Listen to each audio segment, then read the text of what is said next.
दोस्तों कोई भारतीय वो मंजर नहीं भूल सकता जब 1971 बांग्लादेश लिबरेशन वॉर में आईएएफ ने कई सॉर्टीज यानी अटैक्स के थ्रू इंडियन आर्मी और इंडियन नेवी को कवर प्रोवाइड करके अपनी ताकत का प्रमाण पूरे विश्व को दिया था और दुनिया को एक इनडायरेक्ट चेतावनी दी थी कि इंडिया को कमजोर ना समझा जाए। और 2022 के रशिया यूक्रेन वॉर ने हमें ये लेसन भी सिखा दिया कि अपनी लड़ाई सिर्फ अपनी ही होती है। कोई दूसरे देश को जब तक अपना फायदा ना दिखे वो मदद के लिए नहीं उतरता। इसलिए इंडिया को भी खुद का बचाव करने के लिए बेस्ट पोजीशन में होना चाहिए।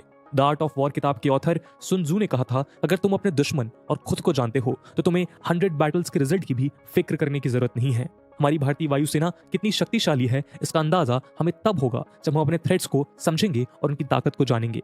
आज जब वॉर का नैरेटिव बदल रहा है और भारत पर आक्रमण का खतरा उसके पड़ोसी देशों से लगातार बना हुआ है, तो क्या आईएएफ आज भी अपनी सेना के साथ अपनी बहादुरी दिखाने के लिए पूरी तरह से सशक्त है या नहीं? अब इस सवाल का मतलब ये नहीं है कि आईएएफ की बहादुरी पे सवाल उठाया जा रहा है। इस वीडियो का कॉन्टेक्स्ट सिर्फ इतना है कि क्या आईएएफ के पास इनफ रिसोर्सेज हैं या नहीं। पर इस सवाल को जानने से पहले हम आज इस वीडियो के माध्यम से इंडियन एयरफोर्स की ब्रीफ हिस्ट्री और उसकी सेना को डिस्कस करेंगे। साथ ही हम देखेंगे कि आईएएफ के मुकाबले पाकिस्तानी एयरफोर्स और चाइनीज एयरफोर्स कहां स्टैंड करते हैं, और हम ये भी डिस्कस करेंगे कि वो कौन से कंसर्न्स हैं जिन्हें एड्रेस करने की अब जरूरत आ गई है। तो चलिए शुरू करते हैं आज का डिस्कशन। दोस्तों इंडियन एयरफोर्स यानी आईएएफ को इंडियन आर्म्ड फोर्सेस का एयर आर्म भी कहा जा सकता है, जिसका मिशन इंडियन एयरस्पेस को सिक्योर करना और आर्म्ड कॉन्फ्लिक्ट के दौरान एरियल वॉरफेयर कंडक्ट करना है। इसकी स्थापना 8 अक्टूबर 1932 के दिन ब्रिटिश एम्पायर की एक सहायक वायुसेना के रूप में हुई थी। इनफैक्ट वर्ल्ड वॉर सेकेंड में आईएएफ ने हर मेजेस्टी रॉयल एयरफोर्स के साथ एक अहम भूमिका निभाई थी। जहां 1965 के इंडिया पाकिस्तान वॉर में आईएएफ ने पाकिस्तान के अंदर घुसकर मल्टीपल एयरबेसेस पे रेड किया था, वहीं 1971 बांग्लादेश लिबरेशन वॉर के दौरान इसने 2000 सॉर्टीज फ्लाई करके अपने लैंड ट्रूप्स को कवर भी प्रोवाइड किया था। इतना ही नहीं, अगर रिसेंट ऑपरेशंस की बात करें तो 2019 में ऑपरेशन बंदर के तहत आईएएफ ने पाकिस्तान के बालाकोट में जैश ए मोहम्मद के कैंप्स को भी डिस्ट्रॉय किया था। इसके अलावा आईएएफ का मिशन केवल हॉस्टाइल फोर्सेस के साथ इंगेज होना नहीं है। IAF United Nations peace keeping missions में भी पार्टिसिपेट करता है। उसके साथ ही इसने कई रेस्क्यू ऑपरेशंस भी कैरी आउट किए हैं, जैसे ऑपरेशन राहत, जिसमें 2015 में उत्तराखंड के फ्लड्स के दौरान आईएएफ द्वारा मैसिव स्केल पे वहां के लोगों को रेस्क्यू किया गया था। 2022 के ऑपरेशन गंगा के तहत आईएएफ ने यूक्रेन में फंसे भारतीयों को सुरक्षित अपने वतन लाने का भी काम किया है। Indian air force chief of the air staff यानी सीएस द्वारा कमांड किया जाता है। इसके अलावा आईएएफ में 7 कमांड शामिल हैं: western, eastern, central, south western, southern training और मेंटेनेंस, जिसके यूनिट्स और ऑफिसेज पूरे भारत में मौजूद हैं और भारत को एरियल प्रोटेक्शन प्रोवाइड करते हैं। आपको जानकर हैरानी होगी कि आईएएफ जब स्टैब्लिश हुआ था तभी एक छोटा सा 3 ऑफिसर्स और 19 सिपाहीज का फ्लीट था। आज इंडियन एयरफोर्स दुनिया की 4th लार्जेस्ट एयरफोर्स है, जिसमें लगभग 1,70,000 एक्टिव पर्सनल शामिल हैं। दोस्तों अगर हम भारत के एरियल वेपन्स की बात करें तो आईएएफ के पास लगभग 1700 एयरक्राफ्ट हैं, जिसमें रफेल के साथ साथ आईएएफ के प्राइमरी एयर सुपीरियरिटी फाइटर्स में Sukhoi 30, MiG 29 air defence aircraft और मिराज 2000 मल्टीरोल एयरक्राफ्ट शामिल हैं। इसके अलावा इंडिजिनस लाइट कॉम्बैट तेजस एयरक्राफ्ट कुछ सालों में मिग 21 को कंप्लीटली रिप्लेस करने वाला है। फ्रांस द्वारा मैन्युफैक्चर्ड रफेल फाइटर जेट्स का पहला बैच इंडिया में 2020 में आया था। रफेल के वाइड रेंज ऑफ वेपन्स इसकी खासियत को और बढ़ा देते हैं। वाइड रेंज ऑफ वेपन्स में Meteor missile, SCALP cruise missile और एमआईसीए वेपन सिस्टम जैसे जेट शामिल हैं। मेटियोर नेक्स्ट जनरेशन का बियॉन्ड विजुअल रेंज यानी कि BVR air to air missile है, जो एयर टू एयर कॉम्बैट को रिवोल्यूशनाइज करने के लिए डिजाइन किया गया है। इतना ही नहीं, 150 किलोमीटर की दूरी से एयर टू एयर टारगेट्स को स्ट्राइक और एनिमी टेरिटरी में 300 किलोमीटर अंदर जाके सेफली टारगेट्स को हिट करने की क्षमता रफेल को दुनिया के सबसे डेडलीस्ट फाइटर जेट्स में से एक बनाती है। दोस्तों इसके अलावा हमारे pilots high altitude combat missions में काफी प्रैक्टिकल एक्सपीरियंस रखते हैं। हाई ऑल्टीट्यूड वॉर के मामले में इंडिया काफी अच्छी स्थिति में है, क्योंकि कई विमान आसपास के एयरबेसेस के समर्थन से सभी मौसमों में हाई ऑल्टीट्यूड्स पर उड़ान भरने में सक्षम है। इसके अलावा एलएसी के पास हमारे बेसेस का स्ट्रेटेजिक लोकेशन एरियल एसेट्स को अनइंटरप्टेड सपोर्ट सुनिश्चित करता है। आईएएफ की फ्लीट में लगभग 6 airborne early warning and control aircraft भी शामिल हैं, जो दुश्मन की ओर से आने वाले किसी भी एयरक्राफ्ट या मिसाइल पे पैनी नजर बनाए रखते हैं। अगर हेलीकॉप्टर्स की बात करें तो इंडिया के पास एडवांस रोटरक्राफ्ट फ्लीट है, जो हमारे पड़ोसी देशों को अच्छी खासी टक्कर दे सकते हैं। आईएएफ के CH-47F, चिनूक, मिल MI-26, मिल MI-8, मिल MI-17 इत्यादि हेलीकॉप्टर्स हैवी और मीडियम लिफ्ट स्ट्रेटजी और यूटिलिटी रोल्स के लिए इस्तेमाल किए जाते हैं, जबकि HAL लाइट कॉम्बैट हेलीकॉप्टर्स और HAL Rudra attack helicopters combat missions के लिए डेडिकेटेड है। हाल ही में inducted Boeing AH-64E Apache attack helicopters IAF को विशेष रूप से इंडो चाइना बॉर्डर्स के ऊबड़ खाबड़ माउंटेन रीजन्स में दिन रात और हर मौसम में हमले के मिशन कैरी आउट करने में सक्षम बनाएंगे।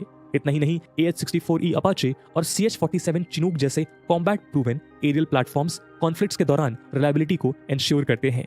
वहीं आईएएफ के ट्रांसपोर्ट एयरक्राफ्ट के modern fleet areas of operation में इक्विपमेंट और सप्लाईज को जल्द से जल्द ट्रांसफर करने में मददगार साबित होते हैं। इतना ही नहीं, सुखोई 30 MKI आईएएफ के प्राइमरी एयर सुपीरियरिटी फाइटर की भूमिका निभाते हैं, जिनके पास air to ground strike missions perform करने की कैपेबिलिटी है। आईएएफ फिलहाल 270 सुखोई 30 MKI से ज्यादा सुखोईज ऑपरेट करता है। Sukhoi jets heavy, all weather और लॉन्ग रेंज फाइटर प्लेन्स हैं। सबसे दिलचस्प बात यह है कि जनवरी 2020 में सुखोई 30 MKI के स्क्वाड्रन ब्रह्मोस मिसाइल से लैस सदर्न एयर कमांड में इंडक्ट किए गए थे। सुखोई जेट्स को BrahMos air to surface missiles carry करने के लिए मॉडिफाई किया गया है, जिससे उन्हें लंबी दूरी के प्रेसिजन स्ट्राइक्स करने की क्षमता मिलती है। ब्रह्मोस मिसाइल एक सुपरसोनिक क्रूज मिसाइल है जो इंडिया के DRDO और रशिया के NPOM का ज्वाइंट वेंचर है। इतना ही नहीं, ब्रह्मोस दुनिया के सबसे फास्टेस्ट क्रूज मिसाइल्स में से एक है, जिसकी स्पीड 2.8 माक है। ये स्पीड ऑफ साउंड से भी 3 गुना ज्यादा है। ब्रह्मोस सुखोइस को ऑलमोस्ट 1500 किलोमीटर का एक कॉम्बैट रेडियस प्रोवाइड करता है, जिसमें मिड एयर रिफ्यूलिंग की जरूरत भी नहीं पड़ती। इसके अलावा BrahMos Sukhoi 30 MKI fighter aircraft पे डिप्लॉय किया गया सबसे हैवीएस्ट वेपन है। खैर, आईएएफ अपने पुराने MiG-21 इंटरसेप्टर एयरक्राफ्ट को रिप्लेस करने के लिए indigenous HAL Tejas 4th generation multi role light fighters को भी मैदान में उतार रहा है। दोस्तों, ये हम सब जानते हैं कि भारत एशिया में एक ऐसी लोकेशन पे स्थित है जहां उसको अटैक का खतरा दो तरफ से हमेशा बना रहता है। एक तरफ चाइना की एक्सपेंशनिस्ट पॉलिसी के कारण कई बार बॉर्डर इश्यूज एस्केलेट हुए हैं और वॉर की सिचुएशन पैदा हुई है, तो वहीं दूसरी तरफ पाकिस्तान के साथ भी हालात जरा नाजुक चल रहे हैं। इसके अलावा इस बात को कोई इग्नोर नहीं कर सकता कि इंडिया, चाइना और पाकिस्तान तीनों देश न्यूक्लियर वेपन कंट्रीज हैं। अगर वॉर छिड़ गया तो न्यूक्लियर वॉर की भी सिचुएशन पैदा हो सकती है। इसलिए हमें हर तरह की घटना से सावधान रहने की जरूरत है और साथ ही हमारे पास सही मात्रा और क्वालिटी में मिलिट्री इक्विपमेंट भी होने चाहिए। अब सवाल उठता है कि भारत को जिन दो देशों से सबसे ज्यादा खतरा है, यानी चाइना और पाकिस्तान, उनके एयरफोर्स के मुकाबले क्या हमारे एयरक्राफ्ट भारत को सुरक्षित करने की क्षमता रखते हैं? आइए अपने अगले सेक्शन में इन दोनों देशों के एरियल वेपन्स की स्ट्रेंथ और कैपेबिलिटी को समझने की कोशिश करते हैं। चाइनीज एयरफोर्स, जिसे पीपल्स लिबरेशन आर्मी एयरफोर्स या फिर PLA-AF भी कहते हैं, दुनिया की सेकंड लार्जेस्ट एयरफोर्स है।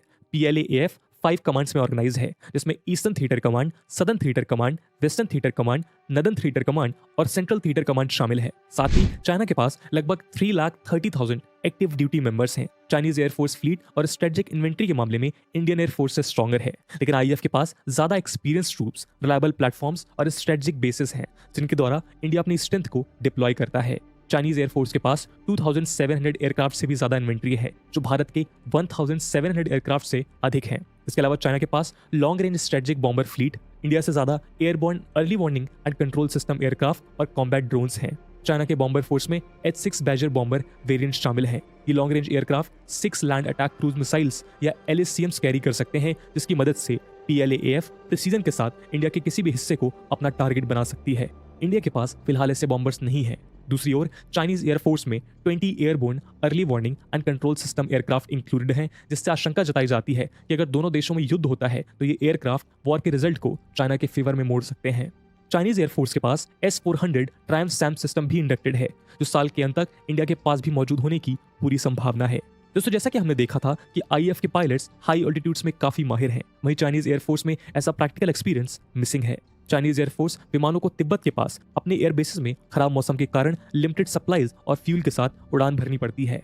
हालांकि PLA-AF ने J-20 जैसे 5th जनरेशन फाइटर को इंडक्ट करना शुरू कर दिया है, लेकिन माना जाता है कि ये IF रफेल के 4.5 जनरेशन एयरक्राफ्ट से ज्यादा सुपीरियर नहीं है।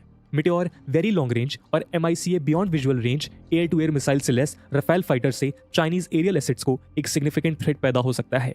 दोस्तों, चाइनीज एयरफोर्स के एनालिसिस के बाद आइए अब एक नजर पाकिस्तानी एयरफोर्स पर डालते हैं। दुनिया के एयरफोर्स में पाकिस्तान एयरफोर्स यानी PAF लगभग 8th पोजीशन पे आता है। साथ ही इसके पास 70,000 एक्टिव ड्यूटी पर्सनल और एटलीस्ट 970 एयरक्राफ्ट हैं। PAF का पायलट्स पर एयरक्राफ्ट का रेशियो फिलहाल 2.5 है, वहीं IAF का ये रेशियो 1.5 पायलट्स पर एयरक्राफ्ट है। दोस्तों, ये रेशियो इंप्लाई करता है कि फुल स्केल वॉर में ज्यादा पायलट्स होने के कारण PAF को इंडिया के ऊपर शायद थोड़ा सा एडवांटेज हो सकता है। पाकिस्तान के पास JF-17, American F-16, Miraj 3, Miraj 5 और F-7 जेट्स के साथ साथ 22 स्क्वाड्रंस हैं। रिपोर्ट्स के मुताबिक JF-17 फाइटर जेट के फीचर्स और टेक्नोलॉजीज चाइना के J-20 फाइटर जेट से सिमिलर हैं, क्योंकि इन फाइटर प्लेन्स को चाइना की पार्टनरशिप के साथ बनाया गया था। तो जाहिर है कि इनका भी इंडिया के रफाल जेट्स के सामने कोई मुकाबला नहीं है। इसके अलावा पाकिस्तान के पास 425 कॉम्बैट एयरक्राफ्ट हैं, जिनमें चाइनीज ओरिजिन के F-7 PG जेट्स भी शामिल हैं। International institute for strategic studies के अनुसार इंडियन एयरफोर्स की तुलना में PF के पास 7 airborne early warning and control aircraft हैं, जो भारत के पास 6 हैं। इन सब के अलावा दोस्तों चाइना और पाकिस्तान दोनों देशों के पास फिलहाल ब्रह्मोस जैसी कोई मिसाइल नहीं है, जो इंडिया को एक बहुत बड़ा एडवांटेज प्रोवाइड करता है। दोस्तों इस बात से इनकार नहीं है कि हर युद्ध के लिए भारत की एयरफोर्स, नेवी और आर्मी तैयार है, लेकिन इस डिस्कशन से हम ये जरूर देख सकते हैं कि IAF कुछ एस्पेक्ट्स में पाकिस्तान और चाइना से थोड़ा पीछे है, और यही वो एरियाज हैं जिनको हमें एड्रेस करना होगा ताकि भारत की सुरक्षा में कोई कमी पैदा ना हो। एरियाज ऑफ कंसर्न में मुख्य रूप से नंबर ऑफ पायलट्स और squadrons, airborne early warning and control aircraft, advance aircraft आदि शामिल है। इनफैक्ट ये देखते हुए कि वॉरफेयर के नेचर में फंडामेंटल चेंजेस हो रहे हैं, एयर चीफ मार्शल विवेक राम चौधरी ने कहा था कि इंडिया की सिक्योरिटी डायनेमिक्स में मल्टी फेस्टेड थ्रेट्स और चैलेंजेस मौजूद हैं, जिनके लिए मल्टी डोमेन कैपेबिलिटीज को बिल्ड करना जरूरी है। रिपोर्ट्स के अनुसार 2021 तक IAF के पास 30 स्क्वाड्रंस थे, जिसे अगले 10 सालों में 35 स्क्वाड्रंस तक इंक्रीज करने का इरादा है। हर एक स्क्वाड्रन में कम से कम 15 to 20 एयरक्राफ्ट होते हैं। इसके अलावा भारत को अपनी स्ट्रेंथ और कैपेबिलिटी मेंटेन रखने के लिए 42 स्क्वाड्रंस की जरूरत है। इसलिए फिलहाल IAF के सामने सबसे बड़ा चैलेंज राइट मिलिट्री इक्विपमेंट का आइडेंटिफिकेशन और सिलेक्शन है, ताकि अपने स्क्वाड्रंस को पावरफुल एयरक्राफ्ट के साथ बिल्ड किया जा सके। दोस्तों IAF में मिलिट्री इक्विपमेंट का इंडक्शन एक काफी लंबा और कॉम्प्लेक्स प्रोसेस होता है, जिसमें लगभग 10 से 15 साल लग जाते हैं, और वहीं एक एयरक्राफ्ट का लाइफ स्पैन 20 से 30 साल का होता है। अगर एयरक्राफ्ट एक्विजिशन में कोई डिले होता है तो ओल्ड एयरक्राफ्ट को उनके लाइफ स्पैन खत्म होने के बावजूद भी फेज आउट नहीं किया जाता, और उन्हें फंक्शनल रखने के लिए कंटिन्यूअस अपग्रेड्स या मॉडिफिकेशंस की जरूरत पड़ती है। इसलिए किसी भी न्यू एयरक्राफ्ट के इंडक्शन के बाद 5 साल के अंदर अंदर उसे रिप्लेस करने की प्रक्रिया शुरू हो जानी चाहिए, ताकि उसकी लाइफ स्पैन खत्म होने से पहले ही भारत के पास न्यू एयरक्राफ्ट का फ्लीट तैयार हो जाए और भारत को अपनी सिक्योरिटी कॉम्प्रोमाइज करके न्यू एयरक्राफ्ट का इंतजार भी न करना पड़े। साथ ही तेजस एयरक्राफ्ट की तरह आत्मनिर्भर भारत और मेक इन इंडिया जैसे स्कीम्स के तहत और ज्यादा एयरक्राफ्ट मैन्युफैक्चर करने की आवश्यकता है, ताकि एक्विजिशन का प्रोसेस हमारे स्क्वाड्रंस को इंक्रीज करने में बाधा ना बने। दोस्तों IAF के लिए चाइना और पाकिस्तान के मुकाबले कम पायलट्स होना भी एक समस्या का कारण बना हुआ है। रिपोर्ट्स बताती हैं कि पिछले कुछ सालों से हर साल 80 to 100 पायलट्स IAF की जॉब क्विट कर रहे हैं, जो एक अलार्मिंग सिचुएशन है। इनमें से कई क्विट करने के बाद बेहतर सैलरी के लिए प्राइवेट एयरलाइंस भी ज्वाइन कर लेते हैं। इसके अलावा जब स्क्वाड्रंस के नंबर्स इंक्रीज होंगे तब पायलट्स की कमी और ज्यादा चैलेंजेस पोज कर सकता है। Better payment, good working condition और बेहतर रेम्यूनरेशन प्रोवाइड करके इस चैलेंज को रिजॉल्व किया जा सकता है। क्या आप जानते हैं कि यूनियन बजट में सभी मिनिस्ट्रीज में सबसे ज्यादा बजट एलोकेशन डिफेंस मिनिस्ट्री को दिया जाता है? कई एक्सपर्ट्स का मानना है कि इस एलोकेशन का मेजोरिटी हिस्सा इंडियन आर्मी में स्पेंड हो रहा है। वहीं मिलिट्री एनालिस्ट कहते हैं कि दुनिया की बैटलफील्ड्स अब ट्रांसफॉर्म हो गई हैं। मॉडर्न वॉर्स ग्राउंड फोर्सेस द्वारा कम और स्पेस और एयर बेस्ड एसेट्स द्वारा ज्यादा लड़े जाएंगे। इसलिए अब इंडियन डिफेंस मिनिस्ट्री को एयरफोर्स की एसेट्स को मॉडर्नाइज और स्ट्रेंथन करने की तरफ अपना फोकस शिफ्ट करना होगा। एयरफोर्स पे एक्सपेंडिचर इंक्रीज करने की जरूरत अब ज्यादा है, ताकि फ्यूचर के लिए हमारी वायुसेना बिल्कुल तैयार रहे। तो दोस्तों ये था एक एनालिसिस जहां पे हमने कंपेयर किया और जाना कि इंडियन एयरफोर्स को कौन कौन से एसेट्स की जरूरत है और कौन कौन सी फील्ड में अधिक ध्यान देने की जरूरत है। इसके बाद